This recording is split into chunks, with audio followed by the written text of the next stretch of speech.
아이고, 청소 아저씨 길 좀 비켜요. 바쁘다고요. 김민철 부장이 짜증스러운 목소리로 말했습니다. 새벽 5시부터 한별그룹 본사 건물을 청소하던 67세 박영수는 조용히 몸을 옆으로 비켰습니다. 네, 죄송합니다. 박영수의 정중한 사과에도 김 부장은 불쾌한 표정을 지으며 엘리베이터로 향했죠. 저 나이에도 이래야 하다니 정말 안 됐네요. 미리미리 준비 안 한 결과겠죠. 김 부장 옆에 있던 이수진 대리가 목소리를 낮춰 말했습니다. 맞아요, 부장님. 요즘 저런 분들 보면 안쓰럽긴 하지만 그래도 젊을 때 뭘 했나 싶어요. 두 사람의 대화는 엘리베이터 문이 닫힐 때까지 계속됐습니다. 박영수는 그들의 말을 듣고도 표정 하나 바꾸지 않았어요. 이미 익숙해진 일상이었거든요. 대신 묵묵히 걸레를 적시고 바닥을 닦기 시작했습니다. 1층 로비부터 시작해서 복도, 계단까지 구석구석 놓치는 곳이 없었죠. 10년 넘게 이 일을 해온 숙련된 손놀림이었습니다. 사실 박영수에게는 이 회사에 다니는 누군가가 있었어요. 바로 30살인 손녀 박민지였습니다. 신입 홍보팀 직원으로 입사한 지 6개월 된 민지는 할아버지가 같은 건물에서 청소 일을 한다는 사실을 동료들에게 말하지 못하고 있었어요.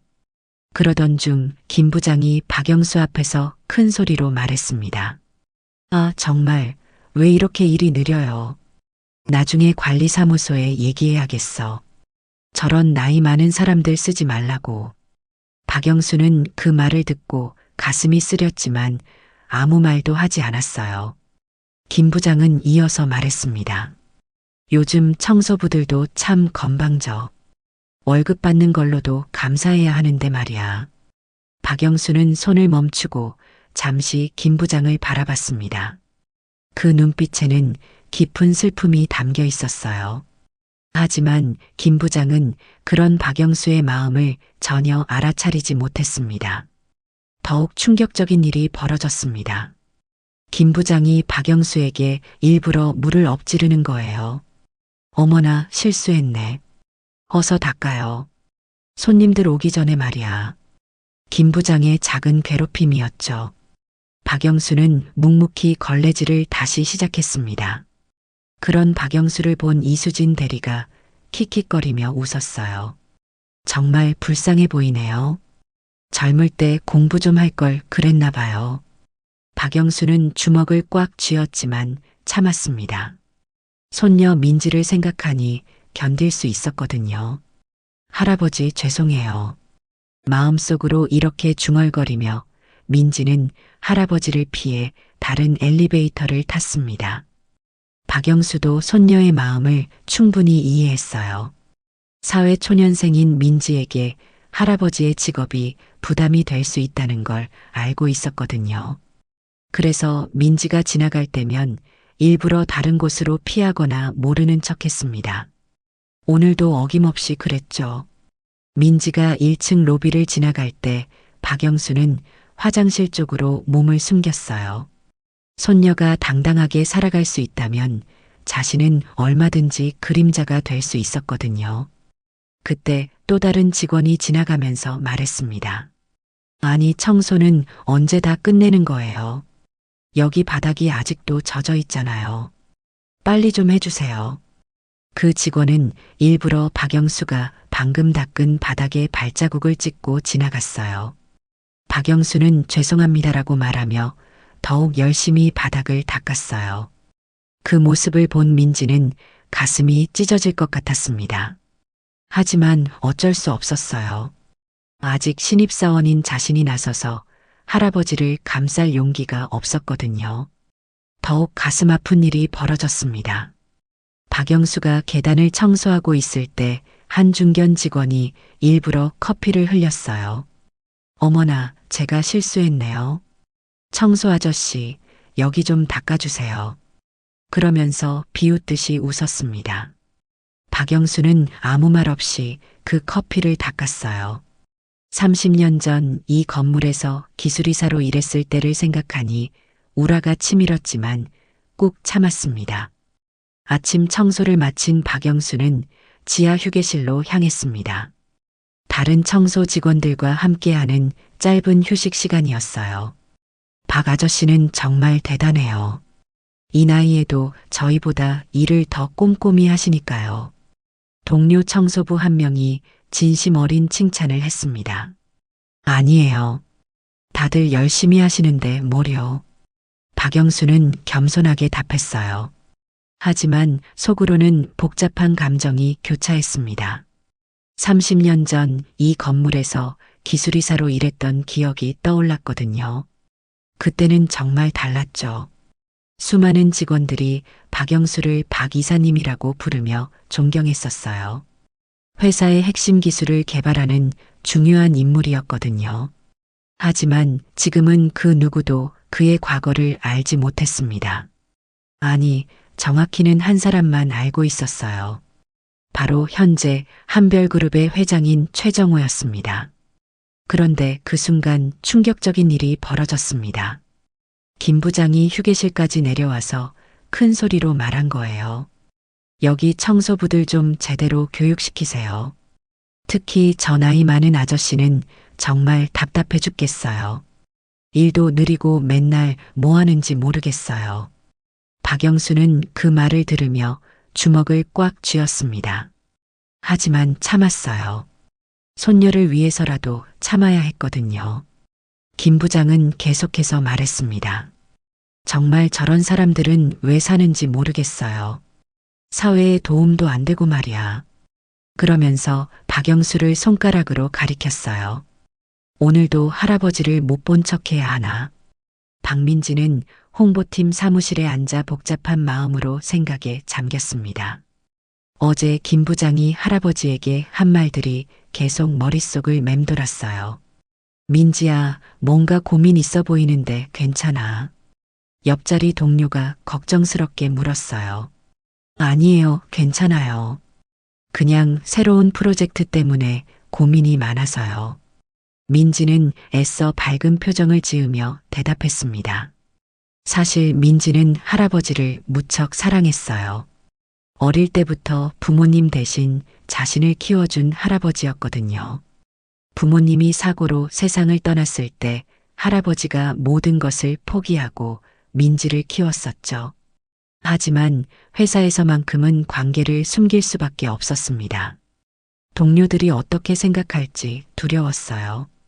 그때 복도에서 김민철 부장과 이수진 대리의 목소리가 들렸습니다. 아까 그 청소 아저씨 봤어요. 정말 나이가 많던데 언제까지 저런 일을 할 수 있을까요? 이 대리의 말에 김 부장이 웃으며 답했어요. 글쎄요, 저런 분들은 평생 그런 일만 하다가 끝나는 거 아닐까요? 교육도 제대로 못 받았을 테니까 다른 일도 못 하실 거고요. 그러게요. 요즘 그런 일을 하는 사람들 보면 정말 안타까워요. 젊을 때 공부를 안 한 결과겠죠. 민지의 가슴이 철렁 내려앉았습니다. 할아버지를 모르는 척하는 자신도 그들과 다를 게 없다는 생각이 들었어요. 할아버지 미안해요. 민지는 속으로 사과했습니다. 더욱 충격적인 일이 벌어졌습니다. 김 부장이 이수진 대리에게 말했어요. 그 청소 아저씨 말이야. 어제 내가 일부러 물을 엎질렀는데 정말 순진하게 닦더라고요. 완전 호구예요. 이 대리가 킥킥거리며 웃었습니다. 정말요? 저런 사람들은 그렇게 해도 뭐라고 못하니까 재미있겠어요. 민지는 그 말을 듣고 너무 화가 나서 견딜 수 없었어요. 하지만 아직 자신의 정체를 밝힐 용기가 없었습니다. 한편 55세인 한승우 상무는 복도를 지나가다 청소하는 박영수를 보고 이상한 느낌이 들었어요. 어디서 본 것 같은데. 한 상무는 고개를 갸웃거리며 박영수를 자세히 살펴봤습니다. 분명히 어디서 본 얼굴인데 기억이 나지 않았어요. 한 상무는 한별그룹에서 25년을 일한 고참 임원이었습니다. 박영수가 회사를 떠난 지 30년이 지났지만 어렴풋이 기억하는 사람이었죠. 하지만 확신할 수는 없었어요. 너무 오래전 일이었거든요. 그런데 한상무는 뭔가 이상한 점을 발견했습니다. 박영수가 청소를 하는 방식이 남달랐어요. 일반적인 청소부들과는 다른 체계적이고 효율적인 방법을 사용하고 있었거든요. 마치 오랫동안 이 건물의 구조를 잘 알고 있는 사람처럼 말이에요. 더욱 놀라운 것은 박영수가 청소하면서 중얼거리는 말이었어요. 여기 전선이 지나가니까 조심해야지. 이 부분은 누수가 생기기 쉬운 곳이야. 한상무는 깜짝 놀랐습니다. 일반 청소부가 어떻게 그런 전문적인 지식을 알 수 있을까요? 박영수는 한상무의 시선을 느꼈지만 모른 척했습니다.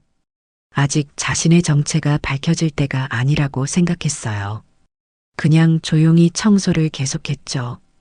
하지만 마음속으로는 복잡한 감정이 일었습니다. 30년 전 한상무가 신입사원으로 들어왔을 때 자신이 직접 멘토링을 해줬던 기억이 떠올랐거든요. 그때 한상무는 박영수를 아버지처럼 따랐었어요. 점심시간이 되자 박영수는 지하 휴게실에서 혼자 도시락을 먹었습니다. 손수 만든 김밥과 물 한 컵이 전부였어요. 소박한 식사였지만 박영수는 감사한 마음으로 먹었습니다. 이렇게라도 일할 수 있다는 것만으로도 고마웠거든요. 그때 복도에서 또다시 김 부장의 목소리가 들렸어요. 이 회사 청소부들 관리 좀 제대로 해야겠어요. 너무 느긋하게 일하는 것 같은데요.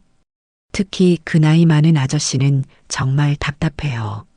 하루 종일 뭐 하는지 모르겠어요. 박영수는 도시락을 먹던 손을 멈췄습니다. 하지만 화를 내지 않았어요. 오히려 김 부장의 마음도 이해했습니다. 자신의 과거를 모르니까 그럴 수밖에 없다고 생각했거든요. 하지만 민지는 달랐어요. 사무실에서 김 부장의 말을 들은 민지는 견딜 수 없었습니다. 화장실로 달려가서 눈물을 흘렸어요. 할아버지, 정말 죄송해요. 할아버지가 얼마나 훌륭한 분인지 아무도 몰라서 죄송해요. 그때 충격적인 장면이 벌어졌습니다. 민지가 화장실에서 나오는데 김 부장이 또 다른 직원과 이야기하고 있었어요. 그 청소 아저씨 정말 한심해요. 어제는 일부러 쓰레기를 바닥에 버렸는데 아무 말 없이 주워가더라고요. 완전 바보 같아요. 민지의 주먹이 떨렸습니다. 더 이상 참을 수 없었어요. 하지만 그 순간 할아버지의 얼굴이 떠올랐습니다. 할아버지는 분명히 자신 때문에 참고 견디고 있을 거예요. 박영수는 조용히 도시락을 정리하고 오후 청소를 시작했어요. 계단을 닦으면서 40년 전 기억이 떠올랐습니다. 그때는 이 계단을 뛰어 올라가며 회의실로 향했었죠. 새로운 기술 개발에 대한 아이디어로 가득했던 시절이었어요. 그런데 갑자기 누군가가 박영수에게 다가왔어요. 아저씨, 여기 청소 좀 제대로 해주세요. 손님들이 오시는데 이렇게 대충 하시면 어떻게 해요? 그 직원은 박영수보다 훨씬 어린 20대 초반의 신입사원이었습니다. 더욱 충격적인 것은 그 신입사원이 박영수의 얼굴에 침을 뱉은 거예요. 박영수는 그것조차 조용히 닦아내며 말했습니다. 네, 죄송합니다. 더 꼼꼼히 하겠습니다. 그 모습을 본 민지는 더 이상 참을 수 없었습니다. 1985년 3월 27세의 박영수는 한별그룹의 신입기술자로 입사했습니다. 첫 출근날 같은 나이인 최정호를 만났어요. 안녕하세요. 저는 박영수입니다. 잘 부탁드려요. 저도 최정호라고 합니다. 앞으로 잘 지내요. 두 사람은 첫 만남부터 죽이 잘 맞았습니다. 박영수는 기술 개발에 천재적인 재능이 있었고 최정호는 경영 마인드가 뛰어났어요. 완벽한 콤비였죠. 영수야, 이 기술이 성공하면 우리 회사가 업계 1위가 될 수 있어. 정호야, 그럼 우리 평생 함께 일하자. 약속해. 약속해. 평생 친구야. 두 사람은 손가락 걸고 약속했습니다. 그 약속이 얼마나 소중했는지 그때는 몰랐어요. 박영수와 최정호는 밤낮 없이 회사에서 지냈습니다. 새로운 기술 개발에 매진했어요. 그들이 개발한 기술은 정말 혁신적이었습니다. 기존 제품보다 효율성이 300% 높은 획기적인 기술이었거든요. 박영수의 기술력과 최정호의 사업 감각이 만나 놀라운 결과를 만들어냈습니다. 회사의 매출은 해마다 2배씩 늘어났어요.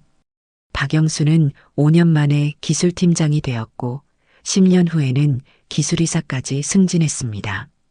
최정호도 같은 속도로 승진해서 전무가 되었어요.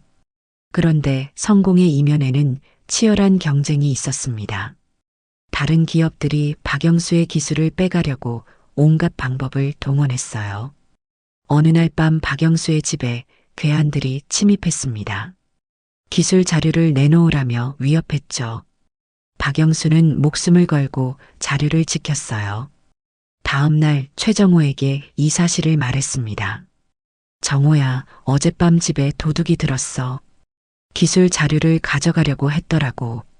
최정호는 깜짝 놀랐어요. 영수야, 정말 위험했구나. 앞으로는 경비를 더 강화해야겠어. 영수야, 우리 정말 잘하고 있는 것 같아. 맞아, 정호야. 이대로만 가면 정말 큰 회사가 될 거야. 두 사람의 우정은 더욱 깊어졌습니다. 가족보다도 더 가까운 사이였어요. 박영수는 회사 일이 끝나면 최정호와 함께 술을 마시며 미래를 꿈꿨습니다. 언젠가는 우리가 이 회사를 이끌어 가겠지. 그때까지 열심히 하자. 네, 이사님. 함께 최고의 회사를 만들어요. 그런데 성공한 박영수를 시기하는 사람들이 많았습니다. 특히 같은 연배의 직원들 중에서 박영수의 승진을 질투하는 이들이 있었어요. 그들은 박영수의 발목을 잡으려고 온갖 수단을 동원했습니다. 거짓 제보를 하기도 하고 뒷담화를 퍼뜨리기도 했죠. 하지만 박영수의 실력은 누구도 부정할 수 없었어요. 그가 개발한 기술들이 하나하나 성공을 거두면서 회사의 매출을 견인했거든요. 1989년 어느 날 박영수에게 충격적인 소식이 전해졌습니다. 아내가 몸이 좋지 않다는 진단을 받은 거예요. 처음에는 단순한 감기인 줄 알았는데 정밀 검사 결과 희귀병이었습니다. 의사는 즉시 수술을 받아야 한다고 했어요. 하지만 수술비가 엄청났습니다. 5억 원이라는 천문학적인 금액이었어요. 박영수는 절망했습니다. 아무리 기술이사라고 해도 그런 돈을 마련하기는 쉽지 않았거든요. 하지만 행복한 시간은 오래가지 않았습니다. 1990년 박영수의 아내가 희귀병에 걸린 거예요. 의사는 치료가 가능하지만 비용이 많이 든다고 했어요. 수술비만 5억 원, 그 후 지속적인 치료비까지 합치면 10억 원 이상이 필요하다는 청천벽력 같은 소식이었습니다. 여보, 걱정하지 마세요. 제가 꼭 치료해 드릴게요. 박영수는 아내를 위해 최선을 다했습니다. 전국의 유명한 병원을 찾아다니며 치료받게 했어요. 하지만 치료비가 만만치 않았습니다. 매달 수천만 원씩 들어가는 돈이었어요. 더욱 비극적인 일이 벌어졌습니다. 아내의 병이 악화되면서 해외 치료까지 고려해야 했어요. 미국의 메이오 클리닉에서 치료받으려면 20억 원이 필요했습니다. 박영수는 고민에 빠졌어요. 회사에서 받은 스톡 옵션을 팔면 그 정도 돈은 마련할 수 있었지만 그 주식은 나중에 수백억 원의 가치가 될 것이 분명했거든요. 하지만 박영수에게는 아내가 더 소중했어요. 박영수의 월급으로는 감당할 수 없는 액수였습니다. 설상가상으로 아내의 병은 점점 악화되었어요. 의사들은 더 비싼 치료법을 권했고 해외 치료까지 고려해야 한다고 했습니다. 결국 박영수는 어려운 결정을 내려야 했어요. 회사에서 받은 스톡 옵션을 모두 팔기로 한 겁니다. 그 주식은 나중에 수백억 원의 가치가 될 것이었지만 박영수는 아내가 더 소중했어요. 영수야, 다른 방법이 있을 거야. 회사에서 도와줄 수 있어. 정호야, 고마워. 하지만 이건 내 문제야. 내가 해결해야 해. 그때 또 다른 비극이 닥쳤습니다. 박영수가 개발한 핵심 기술을 노리던 경쟁사에서 산업 스파이를 보낸 거예요. 박영수의 아내가 병원에 입원해 있는 틈을 노려서 기술 자료를 훔치려 했습니다. 다행히 실패했지만 박영수는 큰 충격을 받았어요. 이제는 아내도 위험에 노출될 수 있다는 생각이 들었거든요. 박영수는 최정호의 만류에도 불구하고 주식을 모두 팔았습니다. 그리고 5년간 아내의 치료에 전념했어요. 회사 일도 소홀해질 수밖에 없었습니다. 그동안 박영수가 개발한 기술들은 회사에 엄청난 수익을 가져다 주었어요. 하지만 정작 박영수는 그 혜택을 누리지 못했습니다. 모든 것을 아내의 치료비로 쏟아부었거든요. 최정호는 친구를 도우려고 했지만 박영수의 자존심이 허락하지 않았어요. 결국 1995년 박영수는 가장 아픈 결정을 내려야 했어요. 그런데 더 충격적인 사실이 있었습니다. 박영수가 회사를 떠난 후 그가 개발한 기술이 전 세계적으로 특허를 받게 되었고 그 기술로 한별그룹은 글로벌 기업으로 성장할 수 있었어요. 만약 박영수가 끝까지 있었다면 수천억 원의 부를 얻었을 것입니다. 하지만 그 모든 것을 포기하고 아내를 선택한 거예요. 정호야, 미안하다. 나 회사를 그만둬야겠어. 1995년 12월 어느 추운 겨울날 박영수는 최정호에게 사직서를 건넸습니다. 최정호의 얼굴이 창백해졌어요. 영수야, 갑자기 왜 이런 말을 해? 우리 약속했잖아. 정호야, 나도 정말 힘들어. 하지만 아내가 더 중요해. 박영수의 목소리는 떨리고 있었습니다. 5년간 아내를 간병하느라 심신이 지쳐 있었어요. 게다가 치료비로 모든 재산을 쏟아부었지만 아내의 병은 나아지지 않았습니다. 의사들은 더 이상 희망이 없다고 했어요. 그런데 더욱 충격적인 사실이 밝혀졌습니다. 박영수가 퇴사를 결심한 진짜 이유는 따로 있었어요. 경쟁사에서 박영수의 기술을 빼가기 위해 아내를 인질로 잡으려 했던 거예요. 어느 날 밤 병원에 괴한들이 침입했습니다. 박영수의 아내 병실에 들어와서 위협했죠. 남편이 기술 자료를 넘기지 않으면 아내를 해치겠다고 했어요. 박영수는 그 얘기를 듣고 경악했습니다. 이제는 회사에 있는 것 자체가 가족을 위험에 빠뜨리는 일이었어요. 하지만 박영수는 포기할 수 없었습니다. 마지막까지 아내 곁에 있어주고 싶었거든요. 영수야, 제발 다시 생각해봐. 회사에서 특별 휴가를 줄 수도 있고 치료비도 지원할 수 있어. 정호야, 고마워. 하지만 이미 늦었어. 나 혼자서는 안 되겠어. 박영수는 눈물을 흘리며 말했습니다. 최정호도 눈물을 참을 수 없었어요. 10년간 함께 일한 친구였던 박영수를 보내야 한다는 현실이 받아들여지지 않았거든요. 그럼 언제든지 다시 돌아와. 이 자리는 항상 영수 내 자리야. 정말 고마워, 정호야. 평생 잊지 않을게. 두 사람은 마지막으로 포옹했습니다. 그날이 둘이 함께 보낸 마지막 날이었어요. 박영수는 회사를 떠나면서 자신이 개발한 모든 기술 자료를 회사에 남겨두었습니다. 원래는 특허권의 일부를 가질 수 있었지만 모든 것을 포기했어요. 박영수는 회사를 떠난 후에도 아내를 위해 최선을 다했습니다. 하지만 6개월 후인 1996년 아내는 세상을 떠났어요. 여보, 고생 많았어요. 먼저 가서 기다리고 있을게요. 아내의 마지막 말이었습니다. 박영수는 혼자가 되었어요. 모든 것을 잃었다고 생각했습니다. 재산도, 직장도, 사랑하는 아내까지 모두 잃었거든요. 더욱 비극적인 것은 아내가 죽은 후에 밝혀진 사실이었어요. 사실 아내의 병은 1년 전부터 완치 불가능한 상태였다는 거예요. 의사들이 희망을 주기 위해 거짓말을 했던 것입니다. 박영수가 모든 것을 포기하고 치료비를 쏟아부었지만 처음부터 의미가 없었던 거예요. 이 사실을 알게 된 박영수는 절망에 빠졌습니다. 하지만 포기할 수는 없었어요. 태어날 때부터 함께 키운 손녀 민지가 있었거든요. 할아버지, 저는 할아버지만 있으면 돼요.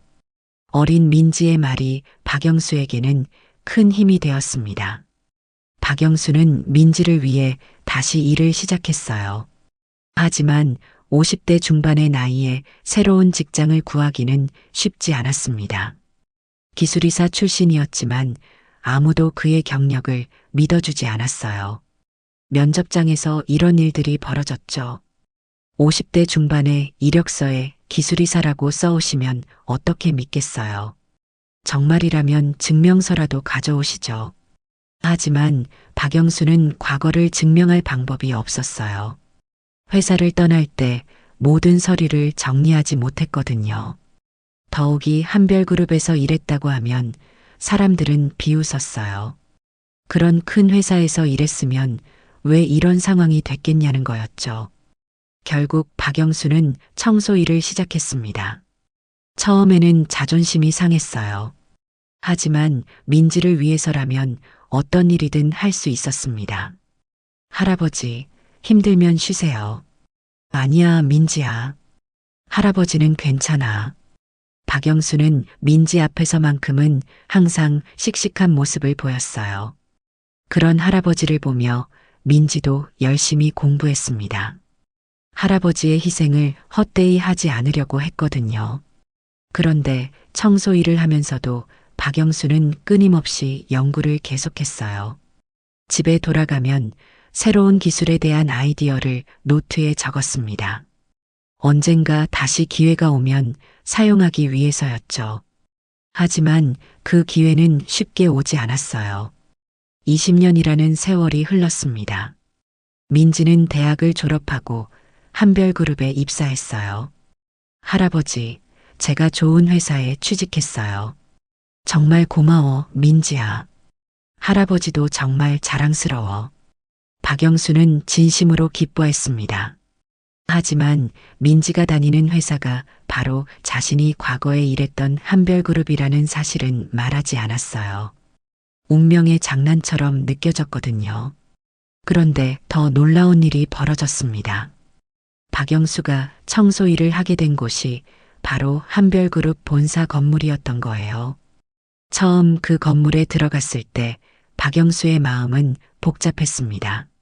38년 전 자신이 기술이사로 일했던 바로 그 건물이었거든요. 한승우 상무는 며칠째 박영수가 신경 쓰였습니다. 분명히 어디서 본 얼굴인데 도저히 기억이 나지 않았어요. 그러던 어느 날 오후 한 상무는 우연히 옛날 회사 단체 사진을 보게 되었습니다. 25년 전 촬영한 사진이었어요. 그때 한 상무는 깜짝 놀랐습니다. 사진 속에 젊은 박영수가 있었거든요. 이게 박영수 이사님이시잖아. 한 상무의 심장이 쿵쿵 뛰었어요. 설마 했던 일이 현실이 된 거였습니다. 한 상무는 급히 인터넷으로 박영수에 대해 검색해 봤어요.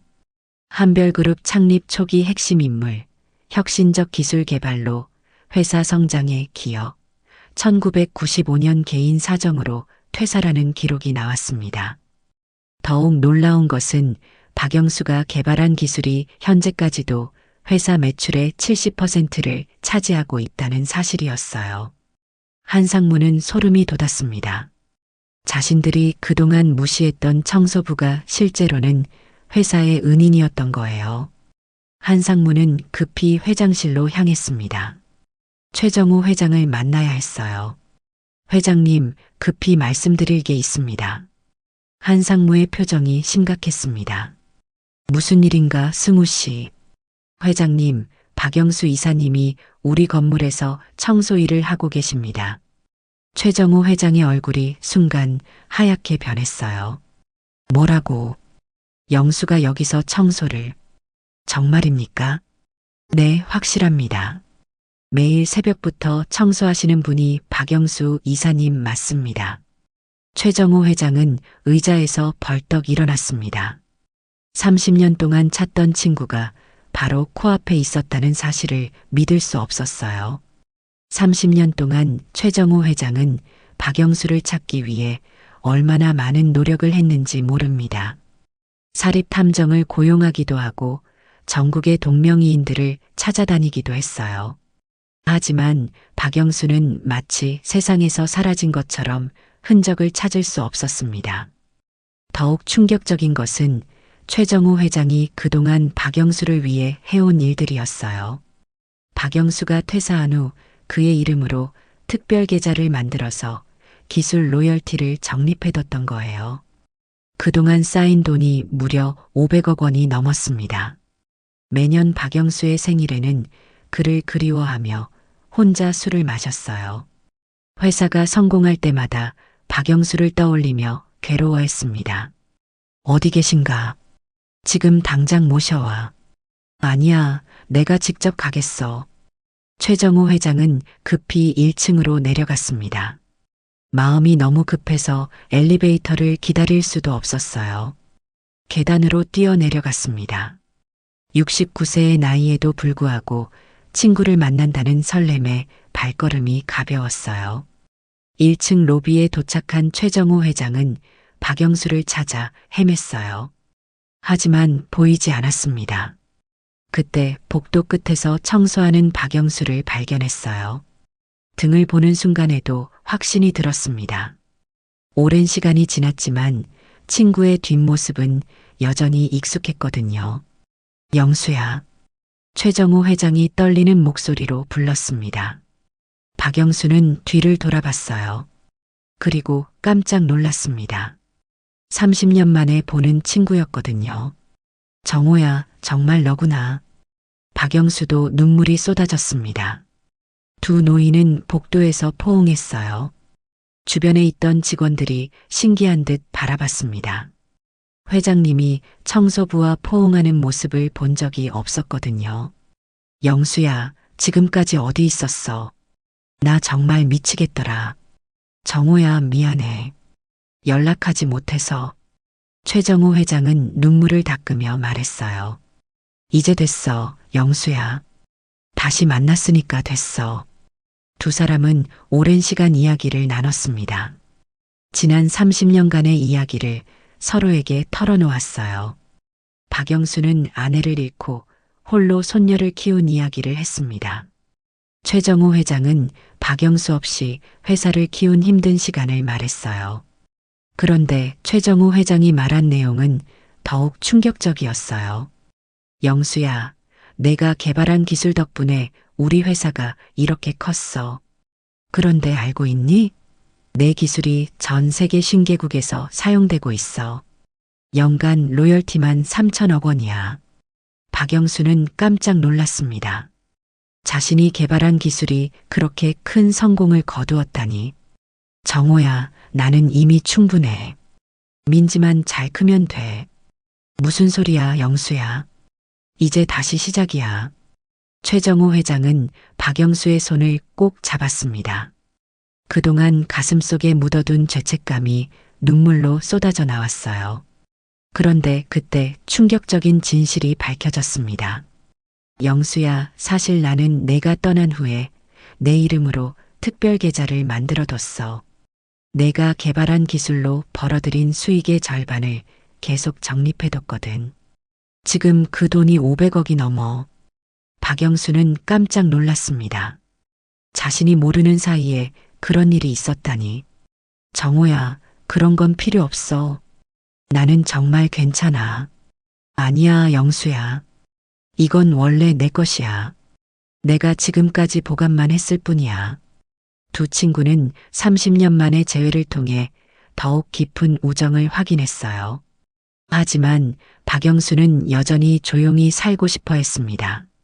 손녀 민지를 위해서라도 큰 변화는 원하지 않았거든요. 그런데 또 다른 충격적인 사실이 밝혀졌습니다. 최정우 회장이 말했어요. 영수야, 사실 내가 떠난 후에 경쟁사들이 우리 기술을 빼가려고 온갖 수단을 써왔어. 하지만 내가 개발한 보안 시스템 덕분에 막을 수 있었어. 정말 대단했어. 박영수는 자신이 회사를 떠나면서 마지막으로 개발한 보안 시스템이 그렇게 유용했다는 사실을 처음 알았어요. 다음 날 아침, 최정우 회장은 전 직원 회의를 소집했습니다. 갑작스러운 회의에 모든 직원들이 당황했어요. 김민철 부장과 이수진 대리도 의아해하며 회의실에 들어왔습니다. 무슨 일이길래 이렇게 갑자기 회의를 하는 걸까요? 이 대리가 김 부장에게 속삭였어요. 글쎄요, 뭔가 중요한 발표가 있나 봅니다. 혹시 구조조정 같은 건 아니겠죠? 김 부장도 불안해하며 궁금해했습니다. 박민지도 다른 직원들과 함께 회의실에 앉았어요. 하지만 민지는 뭔가 불안한 느낌이 들었습니다. 어제부터 할아버지의 분위기가 이상했거든요. 평소보다 더 조용했고 뭔가 깊은 생각에 잠겨 있는 것 같았어요. 오늘 아침부터 할아버지 모습이 보이지 않았습니다. 회의실 문이 열리고 최정우 회장이 들어왔습니다. 그런데 회장 뒤에 박영수가 함께 걸어 들어오는 게 아니겠어요. 민지는 깜짝 놀라 눈을 크게 뜨고 말았습니다. 할아버지가 왜 여기에? 다른 직원들도 웅성거리기 시작했어요. 청소부 아저씨가 왜 회의실에 들어오시는 거지? 저분 매일 보던 청소하시는 분 아닌가요? 혹시 무슨 문제라도 있었나? 김 부장과 이 대리는 더욱 당황했습니다. 뭔가 심상치 않은 분위기를 느꼈거든요. 혹시 자신들이 청소부에게 했던 말들 때문에 문제가 된 건 아닌가 하는 불안감이 들었어요. 특히 김 부장은 식은땀이 줄줄 흘렀습니다. 자신이 박영수에게 얼마나 모욕적인 행동을 했는지 떠올랐거든요. 여러분, 오늘 특별한 분을 소개해 드리려고 합니다. 최정우 회장이 엄숙한 목소리로 말했어요. 이분은 박영수 이사님입니다. 우리 한별그룹의 창립 멤버이시자 핵심 기술 개발자십니다. 회의실이 순간 조용해졌습니다. 모든 직원들이 믿을 수 없다는 표정을 지었어요. 매일 보던 청소부가 회사 창립 멤버라니. 이게 무슨 소리인지 아무도 이해할 수 없었습니다. 박영수 이사님께서 개발하신 기술이 없었다면 오늘의 한별그룹도 없었을 겁니다. 우리 회사의 모든 핵심 기술이 박영수 이사님의 손에서 나왔습니다. 최정우 회장의 말에 직원들은 더욱 놀랐어요. 특히 김 부장과 이 대리는 얼굴이 창백해졌습니다. 그동안 자신들이 박영수를 어떻게 대했는지 떠올랐거든요. 머릿속이 하얗게 변했어요. 김 부장은 자신이 박영수에게 침을 뱉은 일까지 떠올리며 온몸이 떨렸습니다. 박영수 이사님은 30년 전 개인적인 사정으로 회사를 떠나셨습니다. 하지만 저는 단 하루도 이사님을 잊은 적이 없습니다. 그분이 없었다면 한별그룹은 존재하지도 않았을 겁니다. 최정우 회장의 목소리가 떨렸어요. 민지는 눈물이 쏟아질 것 같았습니다. 할아버지의 진짜 모습을 이제야 알게 된 거예요. 그동안 할아버지를 숨겨야 한다고 생각했던 자신이 너무나 부끄러웠습니다. 더 충격적인 것은 그 다음 말이었어요. 박영수 이사님이 개발하신 기술로 우리 회사가 벌어들인 수익은 연간 3천억 원이 넘습니다. 지금도 전 세계에서 그 기술을 사용하고 있고 앞으로도 수십 년간 사용될 기술입니다. 저는 박영수 이사님께 평생 감사드리며 살고 있습니다. 그분이 없었다면 한별그룹의 오늘은 없었을 테니까요. 최정우 회장의 말에 모든 직원들이 숙연해졌어요. 그제야 박영수가 얼마나 대단한 분인지 깨달았습니다. 김 부장은 식은땀이 흘렀어요. 그동안 자신이 얼마나 무례했는지 깨달았거든요. 손이 덜덜 떨렸습니다. 이수진 대리도 마찬가지였어요. 자신들이 그동안 박영수를 얼마나 무시했는지 떠올리며 공포에 떨었습니다. 다른 직원들도 마찬가지였어요. 그동안 자신들이 박영수를 어떻게 대했는지 떠올리며 부끄러워했습니다. 그런데 최정우 회장의 다음 말은 더욱 충격적이었어요. 여러분 중에 박영수 이사님을 무시하거나 모욕한 사람이 있다면 지금 당장 사과하시기 바랍니다. 이사님은 우리 회사의 은인이십니다. 그분을 모욕하는 것은 곧 우리 회사를 모욕하는 것과 같습니다. 회장의 엄중한 경고에 모든 직원들이 숨을 죽였어요. 김 부장과 이 대리는 더욱 떨었습니다. 최정호 회장은 박영수 앞으로 천천히 걸어갔습니다. 회의실의 모든 직원들이 숨을 죽이고 지켜봤어요. 그리고 최정호 회장은 박영수 앞에서 깊게 90도로 절을 했습니다. 영수야, 30년 동안 정말 미안했다. 내가 더 일찍 찾지 못해서 너를 이렇게 힘들게 했구나. 최정호 회장의 목소리는 울음으로 떨리고 있었어요. 회의실에 있던 모든 사람들이 감동받았습니다. 회장이 직원에게 90도로 절하는 모습을 본 적이 없었거든요. 더욱이 그 직원이 청소부라고 생각했던 사람이었으니 충격은 더 컸어요. 정호야, 고개 들어. 나는 이미 충분히 행복했어. 박영수도 눈물을 흘리며 최정호 회장을 일으켜 세웠습니다. 두 노인의 30년 만의 재회에 모든 직원들이 눈물을 흘렸어요. 특히 김민철 부장은 견딜 수 없었습니다. 자리에서 일어나 박영수 앞으로 걸어갔어요. 다리가 후들후들 떨렸지만 어떻게든 박영수에게 다가갔습니다. 이사님, 정말 죄송합니다. 제가 정말 잘못했습니다. 김 부장도 깊게 절했습니다. 그동안 자신이 얼마나 오만했는지 깨달았거든요. 무릎을 꿇고 싶은 심정이었어요. 더욱이 자신이 박영수에게 침을 뱉었던 일을 떠올리니 죽고 싶을 만큼 부끄러웠습니다. 제가 정말 인간 쓰레기였습니다. 이사님 발에라도 매달리게 해주세요. 김 부장은 울면서 박영수의 발 앞에 무릎을 꿇었어요. 이수진 대리도 마찬가지였어요.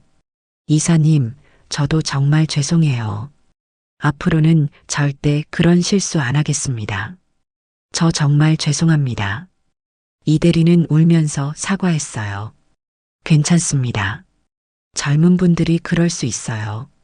저도 그 나이 때는 그랬으니까요. 박영수는 따뜻하게 웃으며 말했습니다. 김 부장과 이 대리는 더욱 부끄러워했어요. 박영수의 너그러움이 오히려 자신들의 잘못을 더 크게 느끼게 했거든요. 그런데 김 부장이 갑자기 큰 소리로 울기 시작했어요. 이사님, 저는 정말 죽어야 할 인간입니다. 이사님에게 침까지 뱉었습니다. 저를 용서하지 마세요. 저는 용서받을 자격이 없습니다. 김 부장의 고백에 모든 직원들이 경악했어요. 침을 뱉었다니. 이 대리도 떨리는 목소리로 말했어요. 저도 이사님께 일부러 쓰레기를 버리게 했습니다. 정말 죄송합니다. 다른 직원들도 하나둘씩 자신들의 잘못을 고백하기 시작했어요. 저는 일부러 커피를 엎질렀습니다. 저는 발로 차면서 지나갔습니다. 회의실이 참회의 장소가 되었어요. 그때 박민지가 자리에서 일어났습니다. 눈물을 흘리며 박영수에게 달려갔어요. 할아버지. 민지의 목소리는 울음으로 떨리고 있었습니다. 민지야. 박영수는 손녀를 따뜻하게 안아주었어요. 할아버지, 죄송해요. 그동안 할아버지를 숨겨서 정말 죄송해요. 할아버지가 이렇게 훌륭한 분인 줄 알면서도 부끄러워했어요. 괜찮다, 민지야. 할아버지가 다 이해해. 박영수는 손녀의 머리를 쓰다듬었습니다. 다른 직원들은 민지가 박영수의 손녀라는 사실에 또 한 번 놀랐어요. 그제야 민지가 왜 그렇게 조용했는지 이해할 수 있었습니다. 민지야, 이제는 당당해도 돼. 할아버지가 자랑스러워. 박영수의 말에 민지는 더욱 울었어요. 그동안 숨겨야 한다고 생각했던 자신이 너무 부끄러웠거든요. 최정호 회장은 두 사람의 모습을 보며 흐뭇해했습니다. 영수야, 정말 좋은 손녀를 두었구나. 민지는 우리 회사의 자랑이야. 네, 회장님. 민지는 정말 착한 아이예요. 박영수는 자랑스럽게 말했어요. 회의실의 분위기는 완전히 바뀌었습니다. 모든 직원들이 박영수를 존경하는 눈빛으로 바라봤어요. 그동안 무시했던 자신들을 반성하며 부끄러워했습니다. 이사님, 앞으로 저희가 잘못하는 일이 있으면 언제든지 말씀해 주세요. 한승우 상무가 진심으로 말했어요. 다른 직원들도 고개를 끄덕였습니다. 여러분, 고맙습니다. 하지만 저는 그냥 평범하게 지내고 싶어요. 박영수는 겸손하게 답했어요. 하지만 최정호 회장은 다른 생각이었습니다. 영수야, 이제 다시 우리 회사로 돌아와. 기술 고문으로 일해줘. 아니다. 부회장으로 모시겠어. 정호야, 고마워. 하지만 나는 이미 충분해. 박영수는 정중히 거절했어요. 손녀 민지만 잘 자라주면 그것으로 충분했거든요. 그런데 그때 놀라운 일이 벌어졌어요. 회의실에 있던 모든 직원들이 하나둘씩 일어나서 박영수에게 인사를 하기 시작한 거예요. 이사님, 정말 존경합니다. 이사님 덕분에 저희가 이 회사에서 일할 수 있는 거네요. 모든 직원들의 진심 어린 인사에 박영수는 깊이 감동했어요. 하지만 김 부장과 이 대리는 여전히 괴로워했습니다. 자신들의 잘못이 너무 커서 용서받을 수 없다고 생각했거든요. 그런데 박영수가 김 부장에게 다가가서 말했어요. 김 부장님, 고개 드세요. 젊을 때는 누구나 실수할 수 있어요. 중요한 건 앞으로예요. 이사님. 김 부장은 눈물을 흘리며 고개를 들었어요. 박영수의 너그러운 마음에 더욱 감동했습니다. 앞으로는 정말 다른 사람이 되겠습니다. 이수진 대리에게도 같은 말을 해주었어요. 이 대리도 울면서 고마워했습니다. 한 달 후 한별그룹에는 큰 변화가 일어났습니다. 박영수는 청소 일을 그만두고 한별그룹 명예고문으로 임명되었어요. 최정호 회장의 간곡한 부탁을 더 이상 거절할 수 없었거든요. 영수야, 제발 돌아와줘. 회사에 너의 경험이 필요해. 젊은 직원들에게 내가 가르쳐 줄 것들이 너무 많아. 정호야, 알겠어. 그럼 일주일에 2번만 나올게. 박영수는 결국 최정호 회장의 제안을 받아들였습니다. 하지만 전에처럼 바쁘게 일하지는 않았어요. 주로 신입사원들에게 멘토링을 해주는 역할이었죠. 그리고 놀라운 일이 벌어졌어요. 박영수가 명예고문이 된 후 회사 분위기가 완전히 달라진 거예요. 여러분, 일을 할 때 가장 중요한 것은 사람입니다. 기술이 아무리 좋아도 사람을 존중하지 않으면 아무 의미가 없어요. 박영수는 신입사원들에게 인생의 지혜를 전해주었습니다. 젊은 직원들은 박영수의 이야기에 깊이 감동했어요. 이사님, 그럼 성공의 비결이 뭔가요? 한 신입사원이 질문했습니다. 성공은 다른 사람을 행복하게 만들 때 따라오는 거예요. 나 혼자만 잘 되려고 하면 진짜 성공은 할 수 없어요. 그리고 가장 중요한 건 겸손함이에요. 아무리 높은 자리에 올라가도 사람을 무시하면 언젠가 큰 대가를 치르게 됩니다. 박영수의 답변에 모든 신입사원들이 고개를 끄덕였어요. 김민철 부장도 많이 변했습니다. 그날 이후로 청소 직원들을 대하는 태도가 완전히 달라졌어요. 안녕하세요. 오늘도 고생 많으십니다. 김 부장은 청소 직원들에게 정중하게 인사했습니다. 처음에는 어색했지만 점점 자연스러워졌어요. 심지어 청소 직원들의 이름까지 외워서 부르기 시작했습니다. 더 나아가 김 부장은 청소 직원들의 근무 환경 개선을 위해 노력했어요. 휴게실을 새로 꾸미고 복지도 늘려줬습니다. 이수진 대리도 마찬가지였습니다. 그동안 자신이 얼마나 잘못 생각했는지 깨달았거든요. 박영수 이사님 덕분에 정말 많이 배웠어요. 앞으로는 모든 사람을 존중하며 살겠습니다. 이 대리는 진심으로 말했어요. 그리고 실제로 행동으로 보여줬습니다. 청소 직원들에게 따뜻한 커피를 사다 주기도 하고 힘든 일이 있으면 직접 도와주기도 했어요. 심지어 청소 직원들을 위한 감사 파티를 주최하기도 했습니다. 박민지는 이제 당당하게 할아버지를 자랑했습니다. 우리 할아버지가 이 회사 창립 멤버세요. 정말 자랑스러워요. 민지의 동료들은 박영수를 존경하는 마음으로 바라봤어요. 민지야, 정말 멋진 할아버지를 두었구나.